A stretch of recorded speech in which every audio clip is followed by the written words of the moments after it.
He was earlier.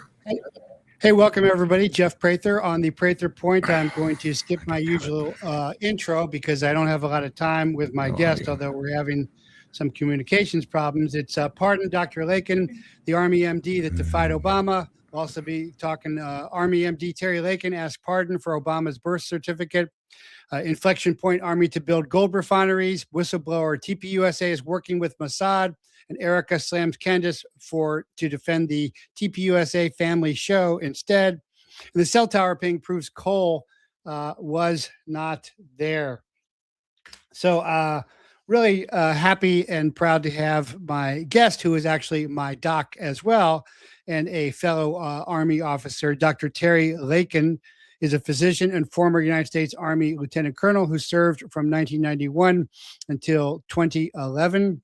Graduated from Kansas City University College of Osteopathic Medicine in 93, had a 17-year military career holding key positions such as brigade and squadron flight surgeon in combat zones and chief of outpatient medicine at the Pentagon with expertise in family medicine and occupational environmental medicine. And in 2010, he gained national attention when he refused deployment due to his doubts about Obama's constitutional eligibility for office, specifically questioning the lack of a birth certificate. And he has suffered that and went to prison for that. Extremely ethical man. And there is a recent Substack out about his new book, Officer's Oath. And you can get that at terrylakin.com, officersoath.com, or terrylakin.com. Lakin has reacted with disgust about the seditious sticks from his perspective. These 6 Democratic members, especially Mark Kelly, who is a military member, called for military, where Lakin, by contrast, proceeded with caution, finally taking one bold step he thought would force the president to respond. He conditioned his second deployment to Afghanistan on Obama's willingness to produce his birth certificate. But the judge ignored that completely. And the media finally found a military person they don't like. The media found a military protester they didn't like. And a diligent researcher, Lieutenant Colonel Lakin, knew about the holes in Obama's birth narrative, knew about the Berg suite, and knew Obama's attorneys at Perkins Coie in Phoenix, the sponsors of the Steele dossier, and invested considerable time and money fighting all efforts to get all the facts in the case, and believed the oath he took as an officer of the United States Army to defend the Constitution mandated him to seek the truth. When asked Lakin what drove him to do what he did, he told of an exchange that occurred during his intake assessment at Leavenworth. The psychologist asked him why he thought Obama was born outside the United States. Lakin corrected the psychologist. He explained that he did not know where Obama was born or whether he was eligible to be president. The problem, he informed the psychologist, was that no one did. Mainstream journalists like Maureen Dowd, had refused to do their job. As a result, concerned citizens like Lakin knew more about the president's background than did America's newsrooms. Lakin was down to his last 2 weeks in prison in 2011 when Obama produced at least a facsimile of a long-form birth certificate that has been since disproven. Sheriff Joe Arpaio, who actually bodyguarded, did that as well. But anyway, I don't know if you can hear me now, Terry. Are you able to hear me now? I am, yes. Oh, great. All right. We fixed that. Excellent. Yes. Missed the first part, but thank you for the kind words and everything. No, not at all. So you are a great doc. You are my personal doc. You are always patient and compassionate, even if we call you on emergencies, but you are an experienced senior field grade Army officer above my rank, but you are extremely moral. And you really took issue with this. And when I found out about this, I shook your hand. And so how long were you in Leavenworth? I had a 6-month sentence and I got 30 days off for good behavior, I guess. So total of 5 months. Wow. And then you were dishonorably discharged. So they denied your medical license in Kansas. Is that right? Well, yes, with the court martial, I was dismissed as an officer, which is the equivalent of a dishonorable discharge for enlisted, and lost all rank, all awards, all, entitlement for any kind of retirement. And I was still licensed in Colorado. I'd been licensed in Colorado for 15 years prior to the court martial, and they still understood that it wasn't a medical issue. But when I applied for a Kansas license initially about 12 years ago, they actually, the board had been appointed by Kathleen Sebelius, pretty much, who was a governor at the time, and got appointed as Obama's Health and Human Services cabinet member. And so there was a lot of bias there, and they used my court martial as saying that I left soldiers dead on the battlefield and refused to treat them. But so I recently, that's such an insult. it was, and it was just totally political. And I had letters from patients and well, you had letters from three generals, didn't you?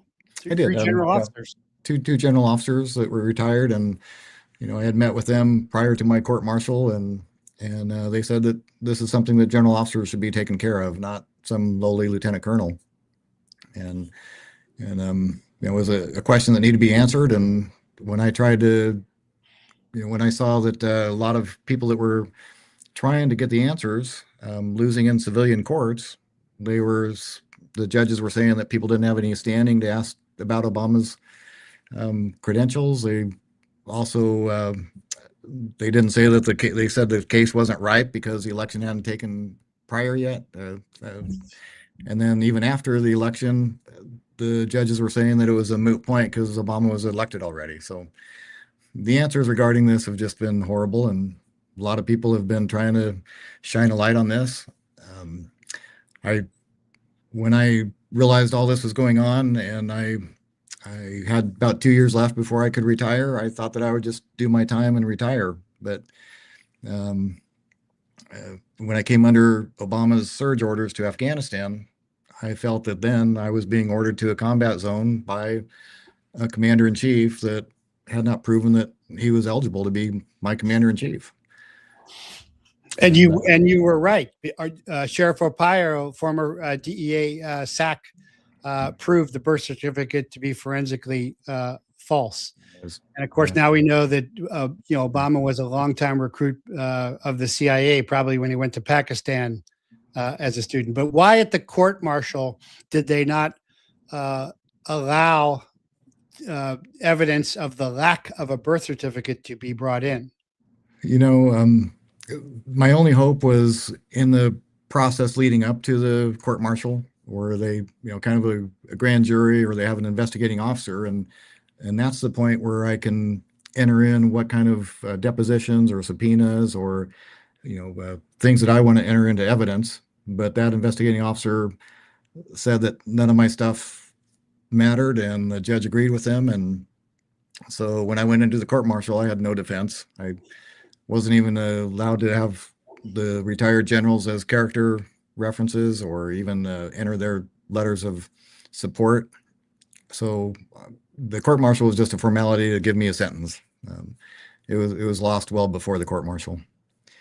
That sounds the investigating officer and the courts martial sound very much like the Merit Service Protection Board with me and the DEA investigating officer. They were both aligned, because I was fired 1 year from retirement from DEA. I've got my military retirement, I've got my federal retirement, but not my special agent retirement. But the investigating officer is supposed to be independent, but obviously he was not.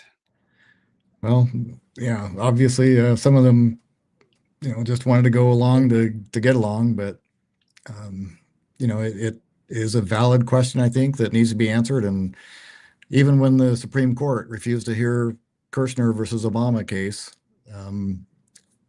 that was, that's a thing that I think they should have done. They should be reaching down and helping us out with these constitutional questions. But and you referenced another Hawaiian birth certificate issue. What was that?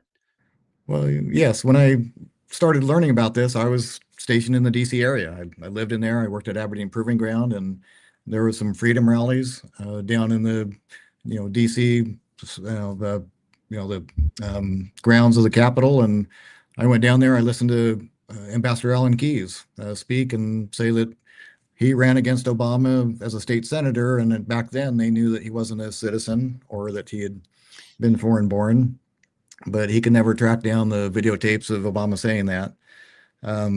I did listen to Mickey Booth. Mickey Booth was born in Hawaii. She's written a couple books on community activism, but she called herself the birther princess and just a wonderful lady. I listened to her go up on the podium and hold up her birth certificate and say, "This is my birth certificate around the same years as Obama, and I have one. How come Obama doesn't?" And there's lots of other articles and people trying to bring this to light. There was a few active duty soldiers that got relieved of duty. A lieutenant that was kind of on reserve active duty, but they called him back to reserves, and he was trying to raise an issue about this. Another guy that was being deployed with a security clearance, a lieutenant colonel, and they withdrew his orders, and he'd have no standing then. So I thought I was the only one that would have standing as a active duty officer that's being, sorry, but is being deployed by his orders. And somewhere along the line, some of the lawyers have said that Obama wasn't ordering me directly to go into combat. He was ordering the unit, or, somewhere in the national chain of command that Obama doesn't have a tie to that. So, the arguments are just overwhelming that we need to find this answer. We still need, well, we have the answer, but no one will face the answer because the whole government was in on it. The CIA ran a coup on the United States government like they've run other coups. Again, that's my basis of my longtime experience in the intelligence community is Obama was recruited by the CIA in college when he went to his illegal roommate took him back to Pakistan. Who goes on, yeah, let's go to Pakistan for a college vacation. It is. It's just so strange. I used, when the Seditious Six came out a week or two ago, I was just appalled that they were calling for enlisted soldiers or anybody in service to disobey orders. And that is so contrary to what an officer should do. I mean, the enlisted do have an oath to obey the president and the officers above them. The officer's oath is much different. It says, "I will obey and protect and defend the Constitution." Yes. Not that I will obey the president. Our job as officers is to protect and defend the Constitution. That's great. That's a very important difference to highlight, and explain a little bit why it is like that. Well, I mean, enlisted are the backbone of the military. They're the workhorses, but more trained and more leadership and higher levels of authority, but they're the ones that should be taking care of the soldiers beneath them. And every time I got promoted, it was swearing my officer's oath again, and it means more and more as you learn about it. And when I took the oath as a lieutenant colonel, I knew what it meant. It was to protect and defend this Constitution. When I questioned this, and I did every means that I could legally, I went through my chain of command, and I was actually at two chain of commands. I formulated a letter to them asking them to just come out and say that Obama is a legitimate commander in chief. And one commander had the general's lawyer talk to me and say, "Terry, don't question this because bad things happen. Your brakes will go out or you disappear or something will happen to you." Wow. And that's what my command said. That's a threat. Yeah, didn't put it in writing, but they just dismissed my complaint. I was then transferred to the Pentagon and had a good job there. I was chief of outpatient care at the De Lorenzo Clinic at the Pentagon, and that's when I came under orders. But even before I came under orders, I wrote a letter to General Casey, who was on the floor above me, chief of staff of the Army. in my letter, I again asked him to, be in my chain of command and to come out and publicly say that Obama is a valid commander in chief based on his constitutional requirements. And his lawyer came down and gave me a letter and said that General Casey is not in my chain of command and therefore he doesn't have to answer me. So technically, I guess he wasn't. I had to go to a lieutenant colonel who was my company commander. But at that time, I came under orders and I decided to take a stand. And I had my bags packed. I was ready to go. I like deployments. I don't like being away from the family, but I thought I specialized in deployment medicine, and my bags were packed. If Obama would have came out with a birth certificate or some other means to validate that he was eligible, and he didn't. So I took the stand of undergoing a court martial and perhaps opening up a discovery that I could prior to my court martial, and it was a long shot. I thought that I would likely lose, but the alternative of deploying under a commander that may not be eligible bothered me even more. Well, you were right. And also the ROE, the rules of engagement, were terrible. They were more strict than police ROE CONUS in the continental United States, and got a lot of troops killed. And of course, Obama built ISIS. He basically created the Islamic State of Syria and Iraq as well. Yeah. What did your immediate chain of command, your lieutenant colonel, did he back you or no? No. We had some counseling sessions before when I told him my concerns, and he was kind of the same level of saying, well, where did I think he was born? And I'm like, sir, it's not my job. Nobody knows where he's born. And since I was in the Pentagon, I went over and I visited with my congressional members, congressmen and senators, and I talked with their senior staff and their senior staffers that were senior members on the constitutional and the judiciary committees. They said that they knew something was wrong with Obama, but the media wouldn't do anything about it. So that doesn't give me any faith in our congressional leaders either when they rely on the media to investigate. And so now you've submitted a pardon request under President Trump. I did. I had submitted a request for a pardon under Trump 1.0, and that was there, for his, the last 3 years of his term, and no action was taken on it. And I understand he was busy. It was still active all through the Obama administration, and then I just found out earlier this year that Obama had denied it in 2023. So I probably got denied by the auto pen. And so I had to regenerate that request for pardon, and I you got under Biden's auto pen? Probably. Yeah, well, then that denial, since Trump has reversed all of the auto pen signatures, then that should be invalid. Well, I assume it was the auto pen, but the pardon packet stays there without any action until action is taken. And I did find out that Biden had denied it, so I had to regenerate it and submit it again under President Trump 2.0. So, but with all the J6 pardons now it becomes particularly I don't know what the word is, more than irritating.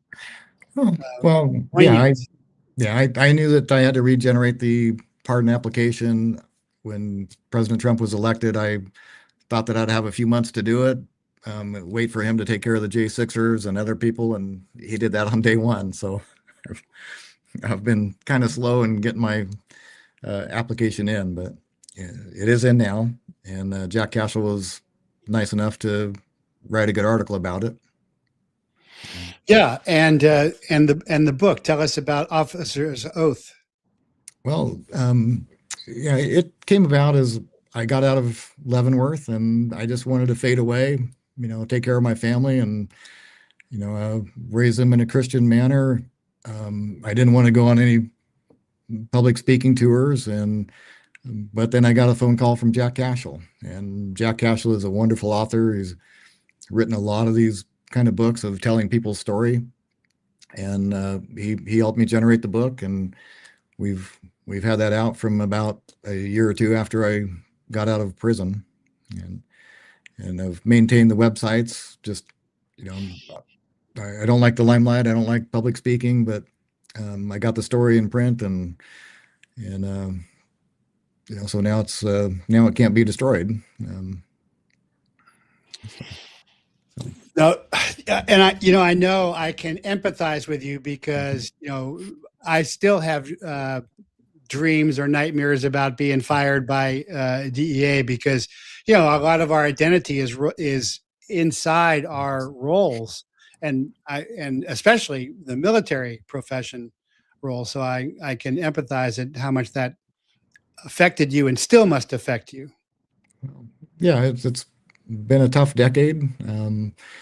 Especially I had a good practice. I joined in Colorado and, proved myself to them right away after getting out of the Army, after getting out of Leavenworth. And they put me in a leadership position with the urgent care. And then they quickly gave me the occupational medicine clinic. And I supervised 3 urgent cares and became a vice president of their board. And we had about 120 employees and made a good run of that for 10 years. And then, Colorado has just become too politically left. And I didn't think my family was safe there. So we left Colorado about 4 years ago. Yeah, just about the time I left Arizona. Yeah. Okay. And so then you ended up with Dr. Meehan. I did. I met Dr. Meehan maybe 4 years ago at a Reawakening tour by Clay Clark in Branson. And I actually met Mickey Booth there. Mickey Booth, the birther princess, wonderful lady. She edged her way in so I could talk with Dr. Meehan. And, I loved his practice. I loved what he was doing. And I spent the next 2 years kind of focusing on getting the ability to come work for him. And so about 2 years ago, I was able to come meet with him, and I thought it was an interview, and he had an office picked out for me. So, oh, that's awesome. No, that's great. Serendipitous providence, divine providence, I think as well. Yeah, because he was speaking at the first one. I was speaking at the first one. I've been actually interviewed by Alan Key. It's kind of an honor because he's kind of somebody I've always looked up to as well. So you're recovering well from all of this. Well, yeah, I love seeing patients. That's my passion. I love talking to patients. I think it's a skill that I've developed over 30 years, and I think I'm pretty good at it. I don't like the paperwork, but I think you're great at it, and I can testify that. And for me, my wife, my kids, and what's really interesting is, although you are a medical doctor, you're very open to alternative therapies as well, and you include those in your practice, and you're always on top of the cutting edge. That's how I tried the Trudeau's thing as well, and you're always incorporating all of that. I mean, how would you describe your practice now? Well, Dr. Meehan was decades ahead of us in functional medicine. Functional medicine is looking for the root cause. It's open to off-label use of medications. And I think there's been a lot of, mainstream medicine lost their focus. Now they just want to treat systems and treat them with pills and, drive on. But no, we want to find the root cause. We want to keep people healthy, and we want them to use natural nutrition, which is best means. And Dr. Meehan was doing this a decade or more ago. And he was incredible, brilliant provider. And, I loved him and Kathy. They started a great clinic. They have a wonderful staff. But, unfortunately, Dr. Meehan had a very aggressive tongue cancer and passed away about a year ago. And that really shocked us all. Yes, it did. But, Kathy,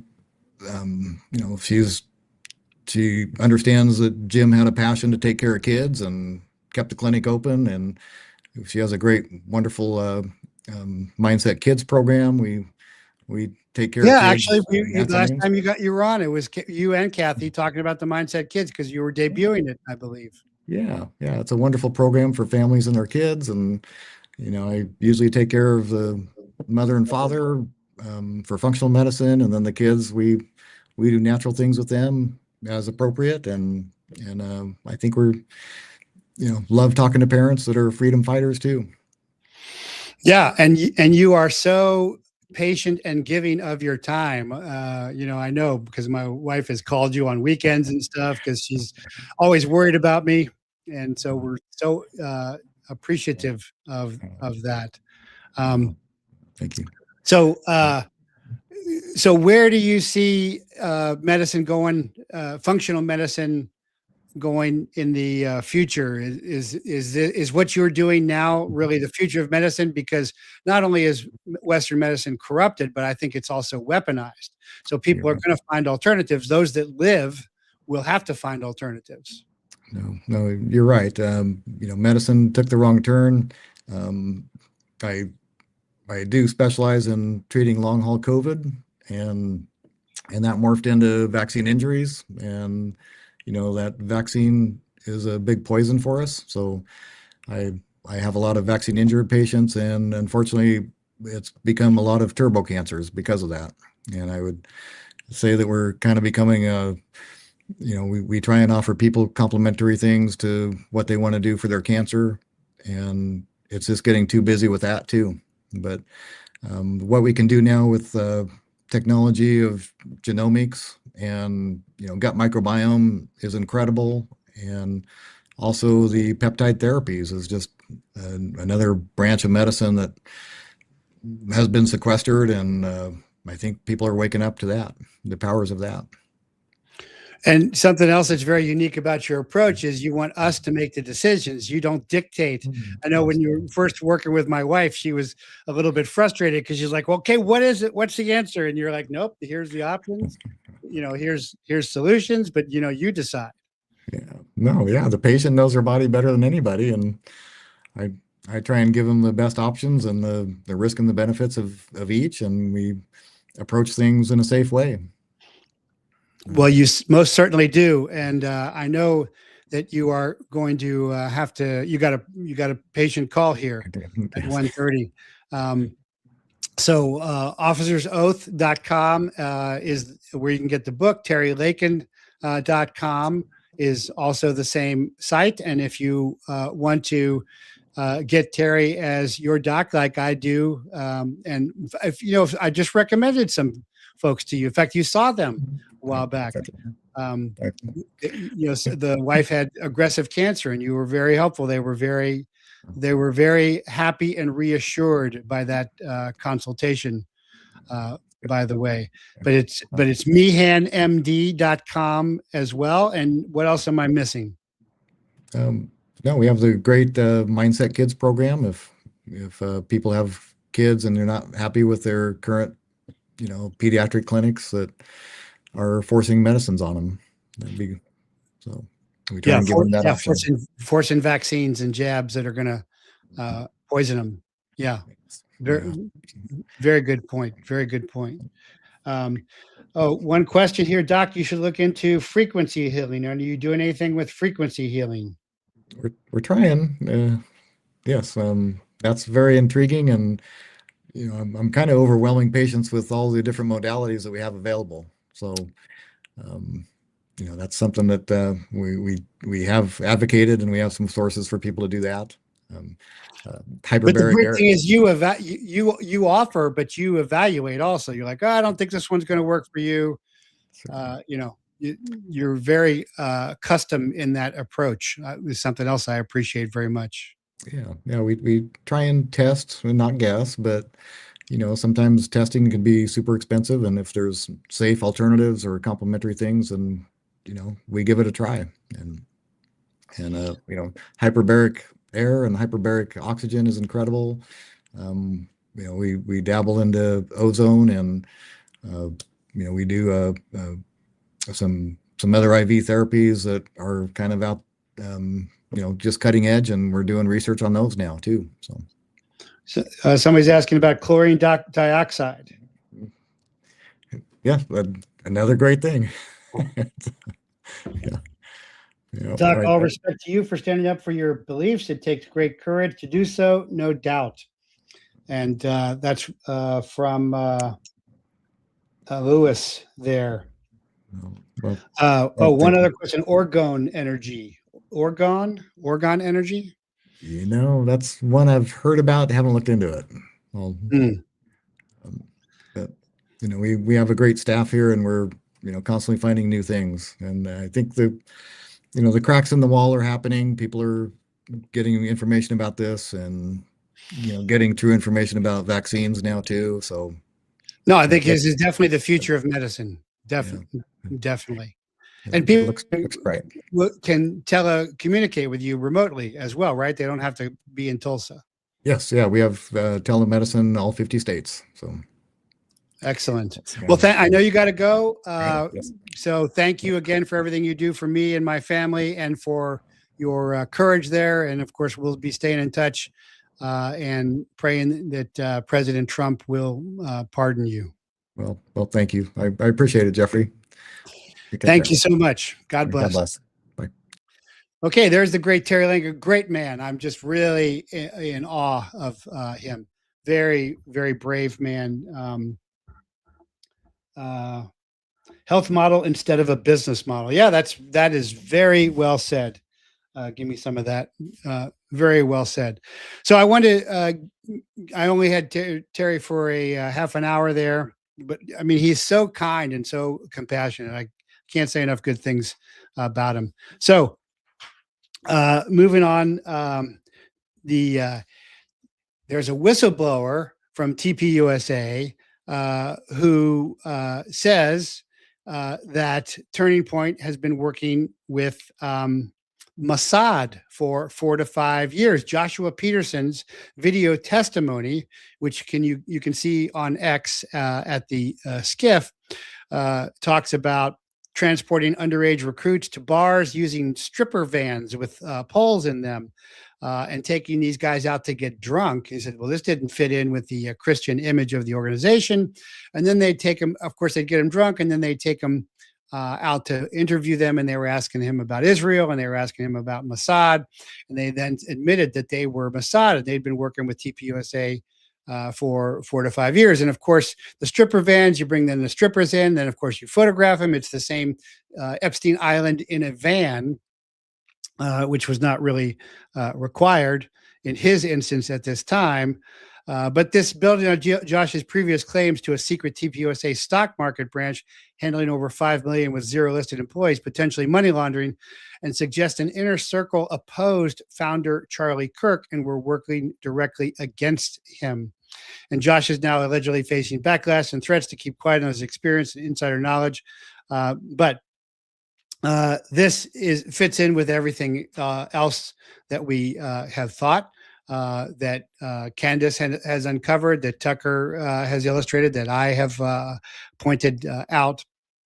And it's interesting that ERIKA Kirk just went scorched earth on Candace Owens, and not one of Candace's points interests ERIKA. Of all the things she's bringing up about the inconsistencies about the assassination, and none of the myriad inconsistencies intrigues her. She is simply interested in protecting her show family, which is what she calls them. There's only one explanation for such bizarre behavior, and it corresponds with her being pregnant post Charlie's kill. She is in on it. And I can tell you, as someone who's been betrayed over and over again, it's always those closest to you. With me, it was always those closest. And of course, that's the way it was with Jesus and Judas as well. Because podcast host Candace Owen has suggested the French government, Israel, Netanyahu, Jewish donors, U.S. government, deep state, TPUSA leadership, ERIKA Kirk, and many others are to blame for Charlie Kirk's assassination. There's lots of evidence of that. There's lots of intelligence of that. And without mentioning her name, ERIKA Kirk went scorched earth on a podcast host Candace Owens for making hundreds and thousands of dollars and going after her TPUSA family. And Tim Pool cussed her out last week as well. So there's also I was posting on this and X and had a lot of response. Tim Pool has been called out as a fraud as well, saying his house got shut up. He had to have lots of security. And there was a guy who said, no, there was no security there. There were no bullet holes there. There was a guy naked in the bedroom. But, that's what you're going to get when you get a guy with a watch cap and skateboard Earl Jackson says Tim Fool. Yes. But the way he degraded and cussed and cursed ERIKA Kirk, and she said, you're not on testosterone, you're on estrogen.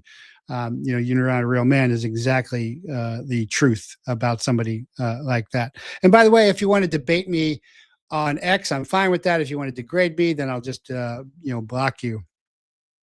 But she says the real $1 billion question is, how much money has Candace Owens made?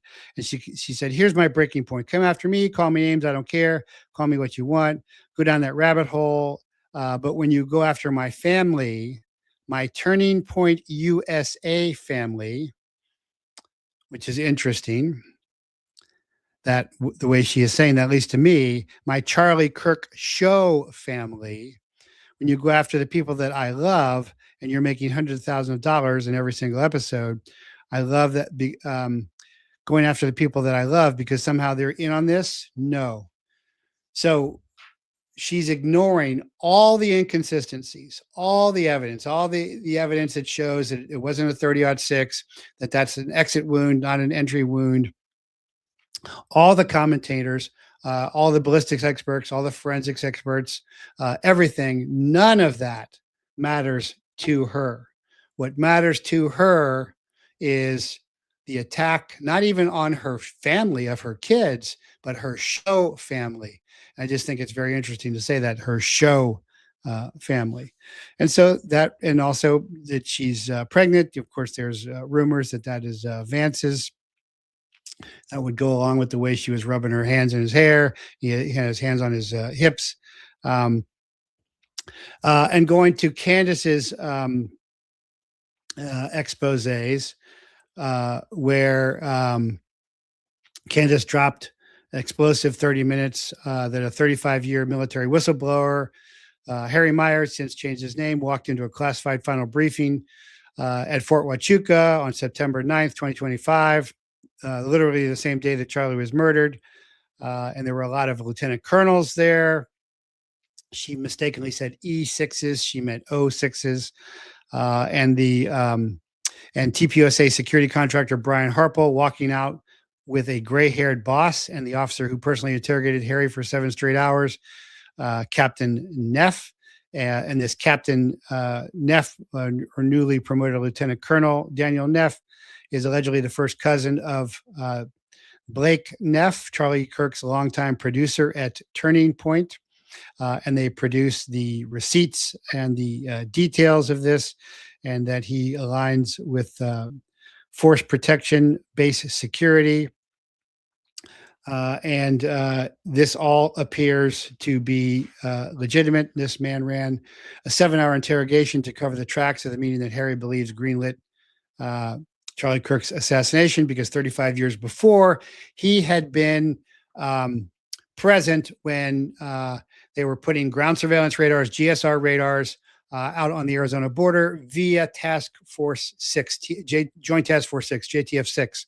So a lot of people have asked me about this because the early 90s, I was working on the border, and I did work with JTF 6. And of course, as a military intelligence officer, I first trained at Fort Huachuca, and later I taught at Fort Huachuca, both as an officer and as a contractor later on. So I'm very, very familiar with JTF 6. I'm also very familiar with the Douglas Tunnel that they were referenced at that time, because I've worked a lot of tunnels. And so everything that Candace is saying or relaying through this Harry Myers that has changed his name now is legitimate as far as I can tell, and certainly based upon my experience as well. And so we're seeing a whole new way of exposing the deep state emerged because, of course, the FBI is corrupt and it's the cover team for the deep state. Again, the deep state being the Praetorian Guard that run who gets to preside over us, whether it's Pedo Joe or Trump. Mostly the Praetorian Guard domestically is the Department of Justice and the FBI and Attorney General. And the overseas arm of the deep state, which becomes the global cabal, like the Five Eyes, is the CIA and the intelligence community, accessing the dark economy by diplomatic pouch, running human beings, children now, weapons, and drugs. So deep state, global cabal, dark economy are terms that I use quite a bit. And another sad area there is that Trump has approved the export of advanced chips to China that DOJ says would be a national security threat. Trump's decision to approve the export of advanced computer chips to China comes the same day his Justice Department warned the illegal export of the same chips threatens our national security. So this is very concerning because, of course, one of the wars I've declared that Trump is fighting is a tariff war directed not at other countries. That was just window dressing, but it was the first and only counter and a successful counter to China's unrestricted warfare doctrine executed through their 1,000 Talents program. And now Trump seems to have completely reversed himself on that. It not only appears to be Israel first, but China first. First, we get the 600,000 more Chinese 1,000 Talents agents coming in, but now Trump is going to give China the very chips that the DOJ, which is nothing much from the DOJ anyway, are saying are a security deficit because we are so far ahead on these chips. Both Congress and China experts say even though H200s are not NVIDIA's most powerful product, they are still far more advanced than anything China can currently produce, opening the door for the country to advance its artificial intelligence at a more rapid rate. Right now, China is far behind the United States in chips that power the AI race, the House Select Committee on China said in a statement after the announcement, because the H200s are far better than what China can produce domestically, both in capability and scale. The committee warned that China will likely use these chips beyond commercial applications. Of course they will. So Trump is basically scoring a goal for the other team. These chips are our biggest tech advantage over China. If we give them away, we shouldn't be surprised when China closes the gap and the People's Liberation Army uses them to train to kill Americans. Now, that part I disagree with because, again, that contradicts China's unrestricted warfare policy of going kinetically against the United States. That's just hyperbole as far as I am concerned. But getting Trump to give them state-of-the-art chips is certainly within the exact theme of unrestricted warfare. On Monday, the Department of Justice announced that its Operation Gatekeeper had disrupted a scheme to ship $50 million worth of NVIDIA chips to China and apprehended two businessmen for violating the existing export controls. Prosecutors specifically identified NVIDIA's H200 chip as one of the processors exported to China in the scheme. They described H200 as among the nation's cutting-edge AI technology. China could use contrary to American interest and security, specifically highlighting its military applications. And this is Operation Gatekeeper has exposed a sophisticated smuggling network that threatens our nation's security by funneling cutting-edge AI technology to those who would use it against America. So these chips are the building blocks of AI superiority and are integral to modern military application. The country who controls these chips will control AI technology. The country that controls AI technology will control the future. The Southern District of Texas will aggressively prosecute anyone who attempts to compromise America's technological edge, the prosecutor said. The DOJ announced Monday after court documents were unsealed that Haochao Zhu, 43, of Missouri City, and his company, How Global LLC, pleaded guilty to smuggling and unlawful export activities between October 2024 and May 2025. That's corporate espionage. I work in that space. There's so much corporate espionage going on. It is incredible. And this is evidence that China is doing this. The case was unsealed after two men from China, Fanwei Gong, 43, a Chinese citizen who resides in New York City, and Benlin Yuan, 58, a Canadian citizen who resides in Mississauga, Ontario, were charged and arrested by law enforcement on December 3rd in New York City and on November 28th in Sterling, Virginia, respectively. Both Gong and Yuan are citizens of the People's Republic of China. 1,000 talent agents, exactly, executing unrestricted warfare, espionage, corporate espionage. Su and Hao Global purportedly received more than $50 million in wire transfers that originated from China to help fund the scheme. GPUs were ultimately shipped to China, Hong Kong, and other destinations in violation of U.S. export laws, the Justice Department said. Gong and Yuan allegedly conspired with employees of the Hong Kong-based logistics company and a Chinese-based AI technology company to circumvent U.S. export controls, the Justice Department said. And so the problem with this is, while the Justice Department seems to actually be doing its job for once, President Trump is not and is negating everything that has happened there. And so we don't know why, but it certainly could be a payoff.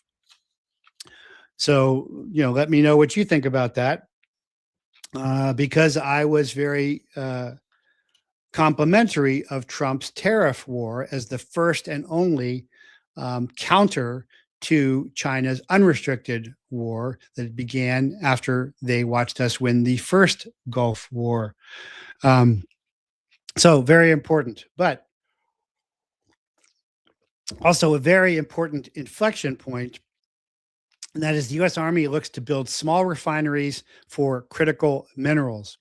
Now, bear with me on this, because I'm sure most people will not think this is a big intelligence breakthrough, but I do. This could easily be an early move, making the military more stable than our corrupt civilian government that loves to run up debt. It reminds me of Highland Starship Troopers. After the politicians collapsed the government, the veterans took over. But in this case, it would be the military taking over. The U.S. Army is going to develop small-scale refineries to ensure domestic supply of critical minerals for defense and military purposes, as the United States and Western allies look to reduce their dependence on China. This is actually funny, because my dad, being a three factory owner, and one of them was a Cincinnati die casting steel, I actually went to DC and brought concerns about the defense strategic mineral base up way back in the day, before I went into the Army, when I was working for my dad. And they're saying they need to come up with ways to make their own critical minerals domestically, so we can actually monitor and control within our borders. Mark Metzger, a munitions procurement advisor for the U.S. Army, said. The Army is currently developing a project with the Idaho National Laboratory and gold mining company Perpetua Resources to process antimony. In September, the U.S. Army's Joint Program Executive Office Armaments and Ammunition joined Perpetua Resources to launch the Stibnite Gold Project in central Idaho. The project seeks to redevelop an abandoned mine site in Stibnite for gold and antimony sulfide, a critical compound used in ammunition production. The U.S. previously obtained antimony sulfide from foreign sources until 2021, when that supply ended. The Stibnite project currently holds the largest identified reserve of antimony in the U.S. An estimated 148 million pounds is one of the largest antimony reserves outside of foreign control, said Major General John T. Rame, Joint Program Executive Officer, Armaments and Ammunition at the Picatinny Arsenal, and he is the commanding general there. In keeping with the Army's ongoing ground-to-round assured munitions strategy to locate and engage with domestic resources, we modernize and fortify the arsenal's democracy. The Trump administration is ensuring funding through buying minority stakes in North American rare earth and lithium companies and projects. So the significance of this is very important. I see this as an inflection point, and this is a long-term prophecy or prediction. First, you're going to see the military, first the National Guard, then the regular military deployed to all of the major failed cities run by Democrats. Those deployments will become permanent, and they will result in increased violence.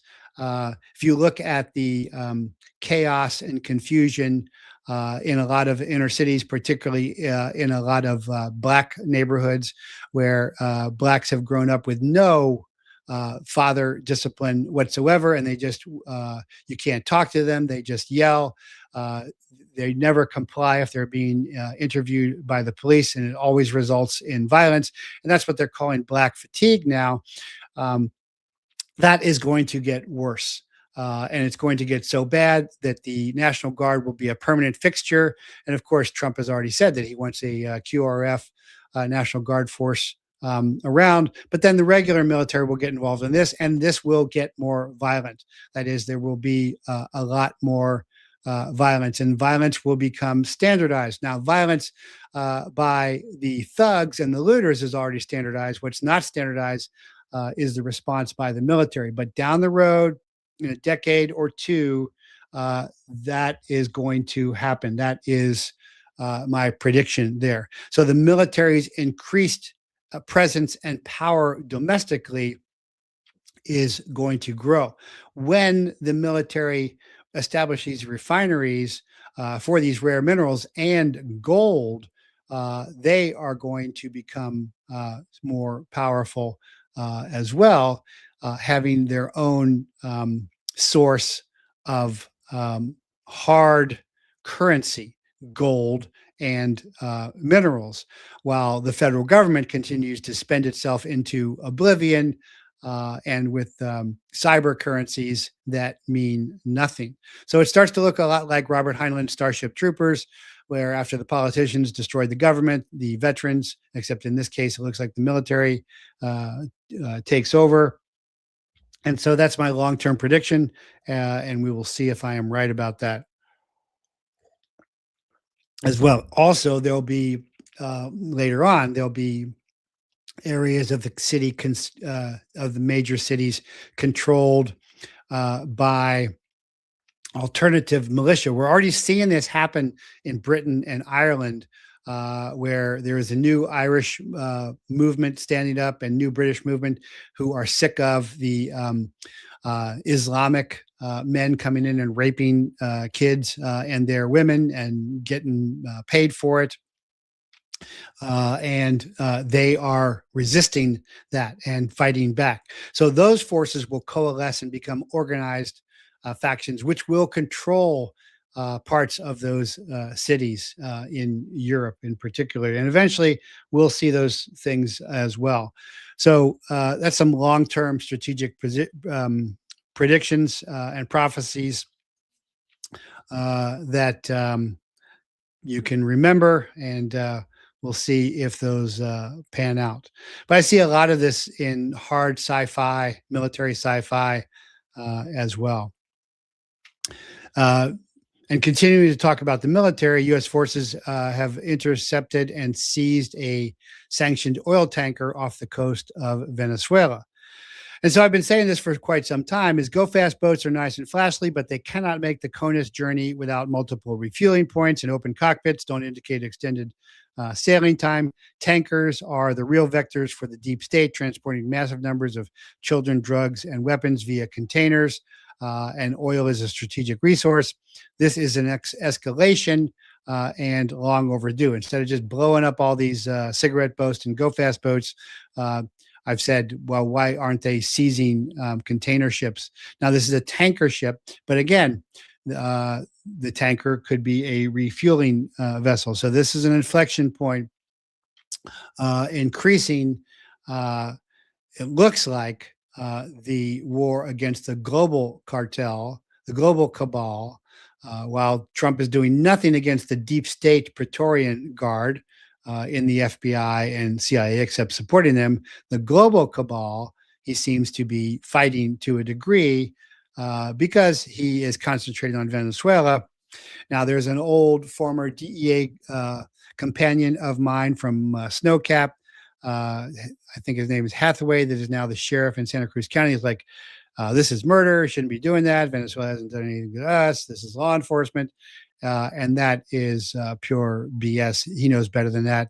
The cartels have powerful paramilitary and paraintelligence forces. You can never pit law enforcement against military. It doesn't work. It never works.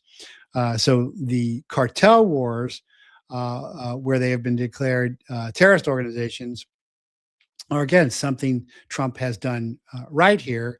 And going after Venezuela as a transshipment point for the dark economy of people, weapons, and drugs is precisely on point. Now he's talking about Colombia as well. So that all makes sense. And that's in our necessary sphere of influence. That is very, very important. Give me something that says an incremental placement of guard reserve units avoids the complications of all at once, normalizing the presence of these units. Yeah, that's exactly how it's going to, that's how I think it's going to play out. I think it's going to play out quite gradually and slowly. It's not really seizing power so much as controlling the violence in the cities, because the police won't do it. The police can't do it because they're under the left-wing mayors. All the major cities have been under Democratic rule for 40, 50 years, and those are failed cities. And violence solves everything, and professional military coming in will not solve that, but it will temper that to some degree, and it's going to become a standard in my estimation.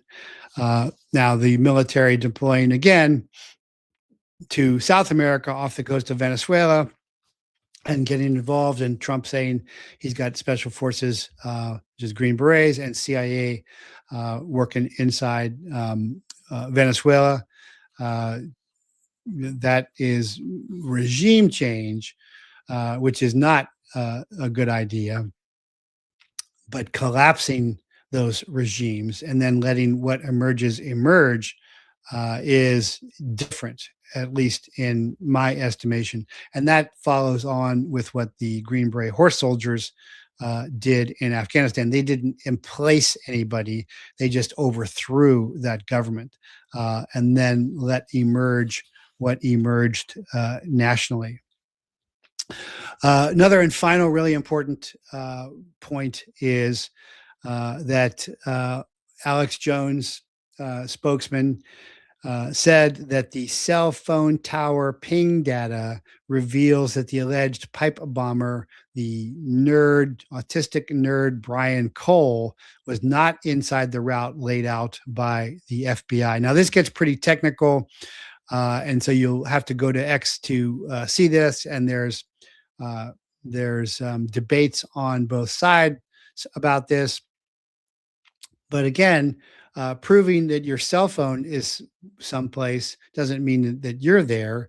And of course, I'm always recommended, for you to get your cell phone Faraday bags at jeffreyprather.com shop. Great gifts. Got these magnetic clips now here that work great. So you can carry your cell phone, but you aren't pinging and you aren't being tracked when you don't want to be.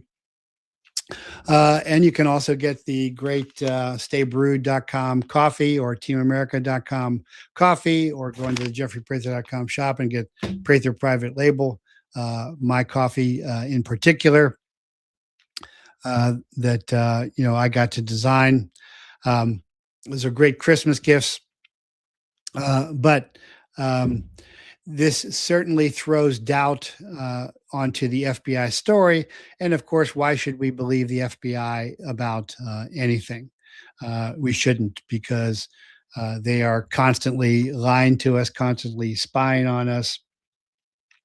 And having had this data for so long, why are they doing it now? Because they are, framing this guy, because they have a long history of framing autistic and mentally deficient folks. And so this autistic nerd, Brian Cole, fits exactly into that pattern. Why? Because it is a distraction from the former Capitol Police female who went to the CIA and got a job. So we see what is happening there. So that is what is happening today. Not seeing any questions. So I will wrap with my intro poem, since I didn't get it at the beginning. 'Twas the night before reset. Along came Big Pharma, extorting nations to buy all of their pseudo elixir. No choice, just comply. These billionaire bandits reaping profits beaucoup in the last marketplace. All our lands, me and you. They're paving the way to remain bulletproof. The road to enslavement ere fiat goes poof. To keep things afloat while their hustle abounds, they need all our bodies for medical rounds. They've hijacked our healthcare cause all else is kaput. The last vested interest save the ground underfoot. Yes, they'll have that too. They're so making tracks as they ruin our bodies for bucks with the vax. Complete usurpation, the great many unwary. The few that were awake was just a little bit scary. With new petty tyrants building camps as they go, to quell the dissenters, they deploy Gestapo. These weasel enforcers sustain unrest and grief. Pernicious colluders set loose in the fief. Is there no stopping them now? It's so Machiavelli. How many lives will be lost if we don't cry, whoa, Nelly? Those horsemen, those four, their arrival so stealth. It's a war for the world, and the hour's near 12th. It's time to get ready, pray your spirit be led, to prepare for what's coming. Did you hear what I said? Beyond sycophants where the enemy lurks, behind that thin veil, evil lives in the murk. Unleashed on the world until dangers impose, while heavenly hosts bring this age to a close. I bid you take comfort in Paul's Ephesian epistle. Put on all of that armor to confront the abysmal, and never forget that Jesus wins this great fight. Then in your faith ride it out with our Lord God's might. Freedom is never given. It is earned, fought for, won, and taken. So take it.